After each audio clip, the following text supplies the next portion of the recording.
Akkam jirtan hordoftoota chaanaalii Maatiyaas Taayituu hundinuu bakka jirtanitti nageenyaa fi salaantaan keenya isin agarsiisaa. Har'a viidiyoo gabaabaa bareedaa tokkoon qabadhee isin dhiyaadhee jira. Viidiyoon keenyaas viidiyoo yuutuubaroota hunda fayyadu jeetii yaada. Karaa salphaa ta'een akkamitti akka maqaa iimeelii keenyaa iimeelii ittiin banannee chaanaalii keenya ittiin banannee akkamitti akka jijjiirrachuu dandeenyu karaa salphaa ta'een isin agarsiisa. Hordofaa jechaa warra as Taayituu subscribe hin godhin kallattumaan subscribe godhuudhaan akka viidiyoo kiyya daawwattan isin gaafachaa. Kallattumaan gara viidichaatti seenaa. Bilbila keenya irratti iimeelii jirutti fayyadamuudhaan maqaa amma fakkeenyaaf yeroo tokko yeroo itti waggaa 18 gixxaateetti gongoraan iimeeliin guutamutti jira. Daa'imman ta'e jechuudha. Amma tiiktookis ta'e waan barbaadde fayyadamuudhaaf dirqama guutuu qabda. Waggaa 18 saniifuu baraa fi maqaa jijjiirrachuu danda'uun dirqama ta'a jechuudha.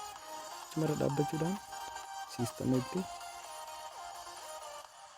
maqaa yuuzarneemii iimeelii keenyaatti jijjiiranii isin garsiisa. Iimeelii keenya erga kanatti hin banneen boodatti maal goona? Gama akka mirgaa gubbaa piroofaayiliin iddoon keenya jirtu irratti bu'uudhaan iddoo piroofaayiliin keenya jirtutti bu'uudhaan maaneej iddootti jira. Maaneejii Google account iddoo kanarra dhufuudhaan kilik godhatte erga maaneejii seenteen boodatti maal goota akkanatti si dhufa. Hoom ja'a TV maal ja'a home profile information data and privacy security jira tartiibaan akkanatti waa'eetu jira. Kanneen tokko laalla kallattumaan gara personal information irra seenuudhaan maqaa siistamitti jijjiiran isin garsiisaa jechuudha. Iddoo personal information jettu kanarra dhufuudhaan edda personal information irra dhuftaniin booda maal goota? Iddoo maqaan jiru jira. Suuraa keessa yoo fidan iddoo footoo add a photo to personal your account itti jirti. Suuraa asirra galfachuu danda'u qabdan. Save profile photo itti amma salphaa ta'een galaarii keessas yoo amma kaafachuu barbaaddes take photo itti aansuudhaan name jira. Name irratti maqaa Kadir Galmoo jira. Birthday date jira 2 January 1988 jira. Saala kana hunda jijjiiruu danda'u qabda. Saniifuu name iddoo irra kilik godhuudhaan haruma salphaa ta'een step itti aantutti ceetaa jechuudha. Erga name irra kilik godhateen boodatti akkanatti bifa kanaan si dhufa.